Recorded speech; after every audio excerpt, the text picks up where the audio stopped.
Selamat berjumpa kembali adik-adik yang gemar belajar fisika. Berjumpa kembali sama adik. Mudah-mudahan Pak Made jumpa dalam keadaan sehat. Assalamualaikum warahmatullahi wabarakatuh. Salam sejahtera untuk semua. Swastiastu, Namo Buddhaya, salam kebajikan.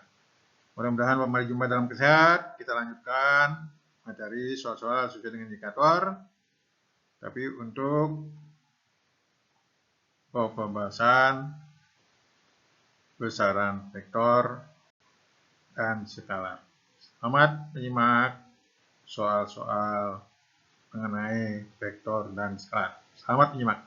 Mari adik dilanjutkan menyimak soal berikut. Siswa dapat menyebutkan besaran-besaran skalar. Sebelumnya telah dijelaskan bahwa besaran skalar adalah besaran yang hanya memiliki nilai atau besar saja tanpa arah. Kita lanjut ke soal. Kumpulan besaran berikut yang termasuk besaran skalar adalah A. Masa itu besaran skalar, usaha besaran skalar, momentum besaran vektor, berat besaran vektor. Jadi bukan. Nomor B. Energi dan potensial itulah besaran skalar, kuat medan dan impuls adalah besaran vektor. Jadi bukan. Nomor C. Gaya dan momentum itu adalah besaran vektor. Energi potensial dan daya itulah besaran skalar. Jadi bukan juga. Nomor D. Laju besaran skalar, percepatan, momentum sudut, momen gaya, besaran vektor. Nomor E, daya besaran skalar, laju besaran skalar, potensial besaran skalar, massa besaran skalar. Jadi, yang termasuk besaran-besaran skalar adalah nomor E. Jadi begitu adik, sifatnya karena teori adalah menghafal. Mari kita lanjutkan menyimak soal berikut. Selamat menyimak. Adik-adik kita lanjutkan menyimak soal berikut. Untuk indikator siswa dapat menyebutkan besaran-besaran vektor. Ingat, sebelumnya yang dimaksud besaran vektor adalah besaran fisika yang memiliki besar atau nilai dan arah. Baik, kita kembali ke soal. Kelompok besaran-besaran berikut yang memiliki besar dan arah adalah A. Massa itu adalah skalar, usaha skalar, momentum, berat, momentum sudut adalah besaran vektor. Bukan. Nomor B, energi, potensial itu besaran skalar, kuat medan, impuls, momen gaya, besaran vektor. Jadi bukan. Nomor C, gaya, momentum itu adalah besaran vektor, energi potensial besaran skalar, gaya besaran skalar, kecepatan besaran vektor. Jadi bukan. Nomor D, perpindahan besaran vektor, percepatan besaran vektor, momen gaya besaran vektor, kuat medan besaran vektor. Jadi pilihannya adalah nomor D. Kalau nomor E, kecepatan itu adalah vektor, laju besaran skalar, potensial skalar, massa besaran skalar, kuat medan besaran vektor. Jadi yang tepat adalah nomor D. Selamat menyimak soal lebih lanjut. Mari adik lanjutkan untuk menyimak soal berdasarkan indikator. Untuk indikator, siswa dapat menghitung besar resultan perpindahan. Ingat, perpindahan itu adalah besaran vektor. Lihat yang kanan bawah, rumus resultan dua vektor, L sama dengan akar A kuadrat plus B kuadrat plus 2AB cos theta. Kita kembali soal. Zona bergerak ke selatan sejauh 16 meter, kemudian belok ke arah timur sejauh 12 meter. Gambarkan vektor-vektor perpindahan dan besar resultan perpindahannya.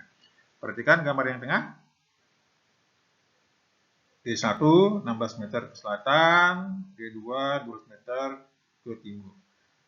Jadi pangkal dan ujung dihubungkan, ketemulah resultan perpindahan yang besarnya karena saling tegak lurus, maka cosnya pun 0 sehingga lihat yang tengah-tengah besar perpindahan D sama dengan akar 16 kuadrat plus 12 kuadrat sama dengan akar 400 sama dengan 20 meter. Jadi perpindahannya adalah 20 meter. Jadi kalau ada soal hitungan, adik-adik harus rajin latihan untuk menguasai permasalahan. Selamat menyimak soal berlanjut. Mari adik lanjutkan. Nyimak soal berikut. Masih dalam indikator, sudah dapat menghitung besar resultan perpindahan. Kita kembali ke soal. Dua buah vektor. A, 2 akar 3 Newton. B, 2 Newton. Kedua vektor untuk sudut theta. Besar resultan kedua vektor 2 akar 2 Newton.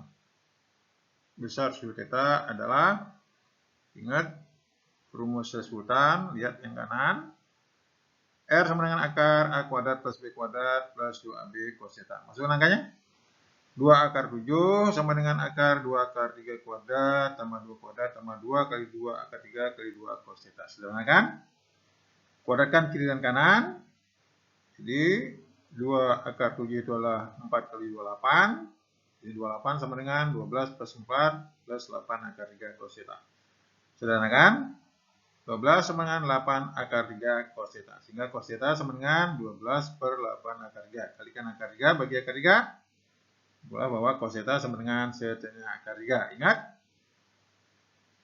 Cos 30 adalah setengah akar 3. Sehingga theta sama dengan 30 derajat. Jadi pilihannya adalah nomor E. Mari adik-adik lanjutkan menyimak soal lebih lanjut. Selamat menyimak. Mari adik-adik lanjutkan menyimak soal berikut. Untuk indikator saya dapat menghitung komponen sebuah vektor. Sebelumnya dijelaskan bahwa vektor besarnya memiliki nilai dan arah dan juga memiliki komponen. Kita kembali ke soal. Sebuah perahu bergerak di sebuah sungai menuju timur laut menuju 60 derajat terhadap arah utara dengan kecepatan 20 meter per sekon. Besar komponen kecepatan terhadap utara dan timur adalah, kita gambarkan seperti gambar sebelah kanan. Vektor P membentuk 60 derajat terhadap utara karena terhadap utara adalah dekat sudut, jadi P cos 60. Sedangkan terhadap timur itu di depan sudut, jadi P sin 60. Di terhadap timur komponennya PT sama dengan P sin 60 sama dengan 20 sin 60 derajat sama dengan 20 kali setengah akar 3, hasilnya 10 akar 3 Newton. Terhadap utara PU sama dengan P cos 60 derajat sama dengan 20 cos 60, cos 60 setengah, 20 kali setengah sama dengan 10 Newton. Jadi, karena diminta utara dan timur, jadi komponennya 10 Newton dan 10 akar 3 Newton. Jadi pilihannya adalah nomor B. Jadi begitu ya adik, ingat sebelumnya ada juga cara yang beda, tapi sudutnya dihitung dari sumbu X positif atau dari arah timur berlawanan dengan arah jarum jam. Selamat menyimak soal-soal lebih lanjut. Selamat menyimak. Mari adik-adik lanjutkan menyimak soal berikut. Untuk indikator, siswa dapat menghitung resultan vektor dengan metode analitis. Ingat sebelumnya bahwa metode analitis ini digunakan untuk menghitung resultan vektor-vektor yang bekerja pada satu titik tangkap. Seperti soal berikut. Besar resultan sistem vektor berikut adalah, di sini ada 3 buah vektor. P1 30 derajat terhadap sumbu Y positif, berarti terhadap sumbu X negatif juga dia 45 derajat. P2 5 akar 2 Newton, 4 pada sumbu X, jadi sudutnya 0 derajat. Karena kita hitung dari sumbu X. Sedangkan P3 pada gambar, lihat bahwa pada sumbu Y negatif bentuk 45 derajat. Sehingga pada sumbu X juga 45 derajat. Nah, kita hitung rumus berikut perhitungan terhadap sumbu X. Sigma Px sama dengan, kita mulai dari vektor yang kedua. P2 cos 0 ditambah P1 cos 45 derajat ditambah P2 cos 45 derajat. Nah, P1 itu berada di sebelah kiri sehingga nanti dia negatif. Sehingga sigma Px jadi 5 akar 2 min 30 kali setengah akar 2 plus 20 kali setengah akar 2. Jumlahkan, sederhanakan, hasilnya 0 Newton. Komponen pada sumbu Y, semuanya pakai sin.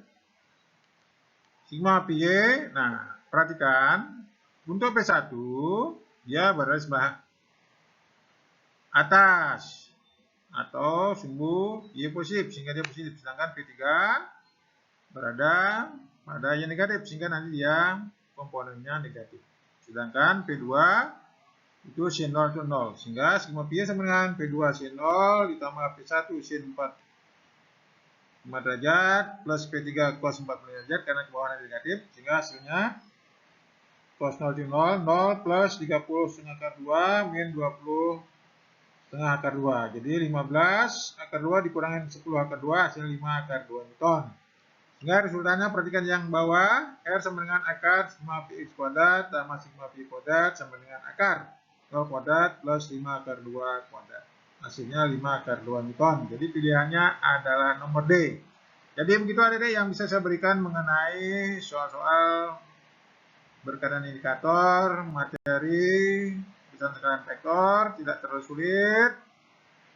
Mudah-mudahan membantu nanti dalam UTS dan UAS. Jangan lupa like, comment, dan subscribe, dan share untuk memotivasi saya menyusun materi-materi berikutnya. Sampai jumpa pada materi-materi yang lain dan semoga kalian sukses.